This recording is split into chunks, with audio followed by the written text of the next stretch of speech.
Earlier this year, when Ford and General Motors surprised everyone by announcing that they would be adopting Tesla's charging inlet for use on their cars in North America, I've got to admit that I, and the rest of the team here, were not 100% sure how the North American charging standard contest would ultimately end. But as 2023 hurtles to a close and pretty much every single legacy automaker, and some startups too, have committed to transitioning their charge ports in North America to NACS in the next few years, I think it's pretty clear that, save for some massive change of heart from Tesla, a double bluff caused by the auto industry, or something else unexpected, the de facto electric vehicle charging standard in North America come 2025 or 2026 will be NACS. And that's led to us getting a sea of questions from our audience, as well as some more snarky comments from a certain subset of enthusiasts about the choices facing anyone buying an EV today. Do you buy a non-Tesla EV today with CCS or CHAdeMO charge ports? Do you wait another few years to buy one that comes with Tesla NACS inlet built in? And if you're in the market for a used EV, how do you know that your car will ultimately still be able to use fast charging technology in 5 or 10 years' time? Let's dig in.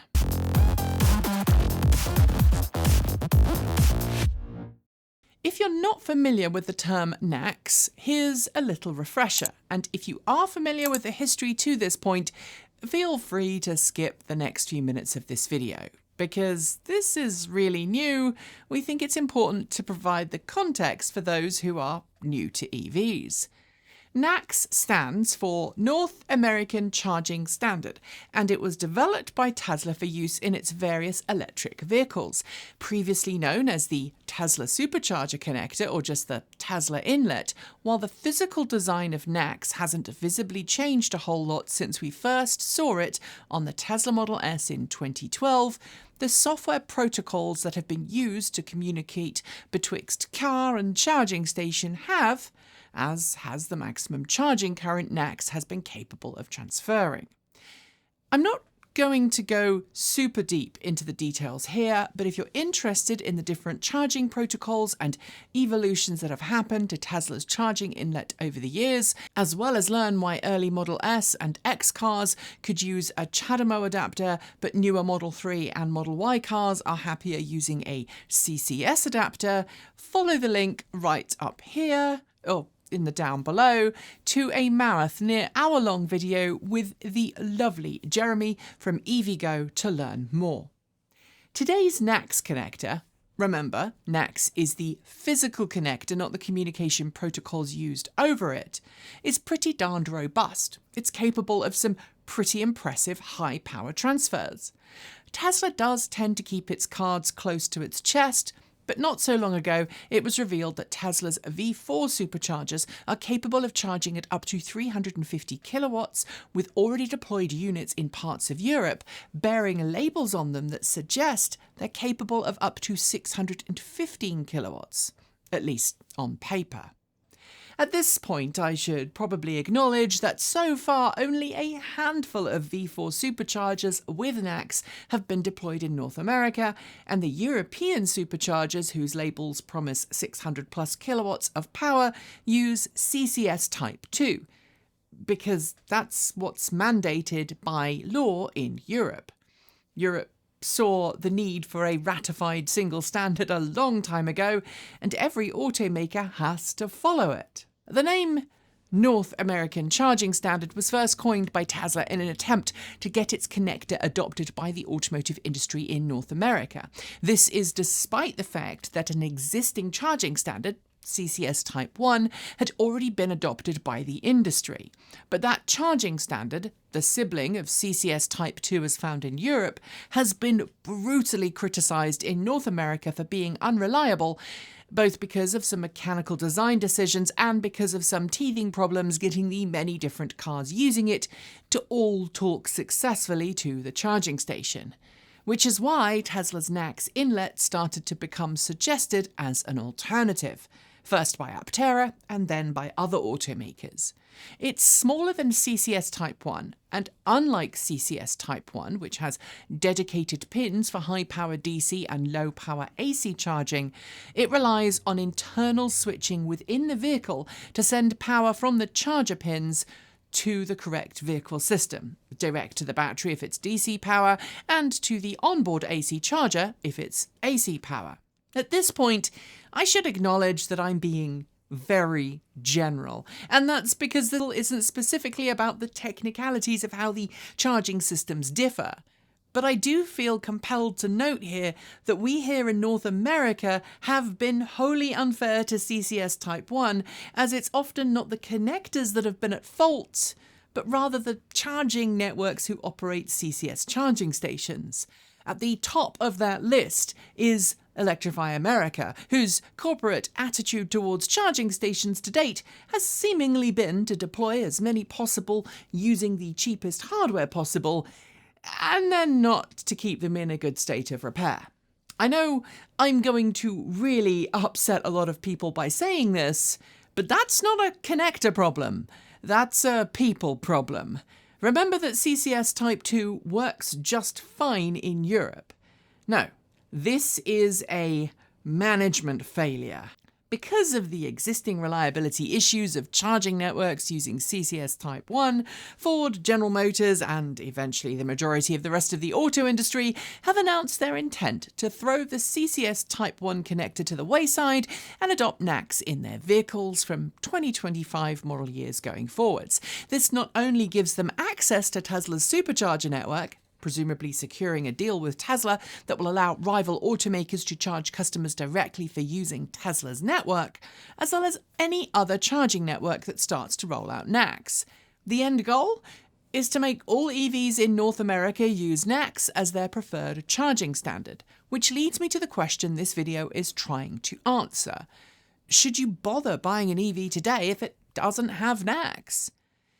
According to our comments section for many of our videos, some of you believe very vehemently that buying a non-NACS car is, quote, stupid and short-sighted. Believe me, there are far more derisive and derogatory statements there. I just can't repeat them in this video. Just last week, someone railed against my family for buying an F-150 Lightning without NACS, and Kate Elliott has been criticised similarly for having a non-NACS car. So, yeah, it's fair to say that it appears from our comments at least that both hardened EV fans and newcomers to the sector believe that NACS is the absolutely only solution you should be getting. If you're buying a new car, however, I think it's important to note that every automaker that has announced a transition to NACS in the next few years has also made a commitment to make adapters available that will ultimately allow customers with CCS Type 1 cars the capability to rock up and use a Tesla supercharging station or some other NACS-equipped equipment. These adapters will likely be made available for a relatively small fee to people who purchased their vehicle in the last year or so, and may even be given free to customers who buy a car in the next year or so. They'll be certified by the automaker for use with your particular car. They will have undergone official testing to make sure they're safe to use at any NACS charging station. Basically, if your EV is reasonably new, I don't think there's anything you should worry about long term, as the company that made your car has committed to making said adapters available. If your car is a little older, it is a little bit more unclear. But it's possible that automakers' own NACS to CCS adapters may work with the vast majority of electric vehicles they've built and sold to date. However, and this is really important, many charging providers are now stating that their policy going forward will be that while customers who use official CCS Type 1 to NACS adapters will be allowed to use their respective charging infrastructure, customers found to be using unofficial adapters may find their access to the network becomes revoked. In other words, if your car doesn't have an official NACS adapter made for it, you might not be able to use NACS charging stations. And that's frankly one of the arguments being made for not buying an EV with CCS Type 1 charging today. The argument is that you should wait for NACS to become the norm so that everything becomes a whole lot easier. The problem with this idea, however, is that in the last 20 years, there have been multiple different charging standards come and go. The original EV1, Chevrolet S10 EV, and Toyota RAV4 EV all used paddle chargers of some sort. They all relied on electromagnetic induction to transfer power from the charging station paddle to the car's internal charging system. And there were two different sizes of inductive paddle. In Japan, meanwhile, early Toyota RAV4 EVs did come with a fast charging connector that, to all intents and purposes, is the precursor to the CHAdeMO standard now used across the country. 10 years ago, CHAdeMO was the preferred fast charging standard in much of Europe and North America, but then CCS Type 2 and CCS Type 1 took over in those markets respectively, thanks in part to agreements from European and American automakers that they would make CCS their chosen standard. All that is except Tesla, which had its own charging inlet, which of course then became NACS. Because we've seen so many different standards in the last 20 years, I fully expect there to be a successor to NACS at some point in the future. That said, as more and more EVs hit the road, there's going to be increasing pressure on charging providers and automakers to either stick to the status quo or at least incorporate some form of backwards compatibility to their charging and cars. Which brings me to the matter of charging network funding, which in the USA is being spearheaded under NEVI. That's the National Electric Vehicle Infrastructure Program. Funded by the Infrastructure Investments and Jobs Act of 2022, current NEVI funding requires that charging providers support CCS Type 1 charging provision in order to be considered eligible for funding. In some US states, like Texas, NEVI programs actually require NACS charging infrastructure also be offered by charging providers. And while the particulars of NEVI is still a little nebulous, it is frankly unlikely that the federal government will suddenly remove its requirement that CCS Type 1 vehicles be supported anytime soon. This means that for the foreseeable future at least, CCS Type 1 charging infrastructure should continue to exist and continue to operate for existing CCS1 type vehicles. Sure, you might need to buy an approved CCS to NACS adapter to use a Tesla Supercharger or some other NACS charging station, but CCS, frankly, is not going to be going anywhere anytime soon. Will this change in the future? Well, yeah, it's possible. But many more EVs with CCS Type 1 are on the roads of North America than there were ever CHAdeMO cars. And it makes sense from both a business perspective and a transitioning the fleet to zero emissions as quickly as possible perspective for CCS Type 1 to continue to be offered for at least a decade or more. Of course, that doesn't mean that CCS Type 1 charging infrastructure will suddenly become more reliable than it currently is. Far from it. But given noises we've heard from the federal government, it's certainly looking like any charging network wanting federal funding will need to achieve a reliability rate that is far higher than most networks currently offer for all charging connector types they serve. And that means keeping CCS Type 1 charging stations better maintained. And let's not forget that Tesla has begun to deploy Magic Docks at some Supercharger sites in the US and Canada. These Magic Docks make it possible for CCS Type 1 vehicles to use Tesla's charging infrastructure already, but you won't be able to use non-Magic Dock charging stations unless you have a NACS adapter with your CCS car. Aha! But what about destination charging, I hear you ask? Okay, destination chargers are low-powered charging stations with power levels comparable to Level 2 J1772 charge stations. They are electrically compatible with each other and just require a physical adapter to allow you to go from the Tesla inlet to J1772 or vice versa. I actually own a couple of different adapters to go from Tesla to J1772, and I actually even have one that goes the other way around. Thanks, Ford. Meanwhile, if you're considering buying charging solutions for your home, or you already have a charging station, it's worth noting that if you're someone who is a little handy, it's often possible to replace the cord on an existing charging station with a NACS-compatible cable at some point in the future. Either way, home charging shouldn't be a concern for you, as plenty of adapters already exist that you can use. Are there caveats to buying a non-NACS car right now? Again, yeah, there maybe are a few. For a start, the oldest of CCS Type 1 cars that are on the road today, think the earliest cars to use the standard like the Chevrolet Spark EV and BMW i3 models, might not get backwards compatibility with a CCS adapter from their respective automakers. They likely shipped with an earlier form of fast charging protocols that, while pin compatible with modern charging stations, might not be supported by future ones. Again, go check out the video with Jeremy from EVgo if you want to learn about the completely mind-blowing number of different protocols that have existed in the last 10 years for basically the same physical connections. As I've said though, if you are buying an older EV, the chances are you're not going to be doing a whole lot of road tripping with it, especially with those very early range-limited models with sub 100 mile or 160 kilometre range, so it may not even affect you. Any EV made in the last 5 years though, it will likely get an official adapter made, or at least some enterprising so-and-so will figure out a way of doing it.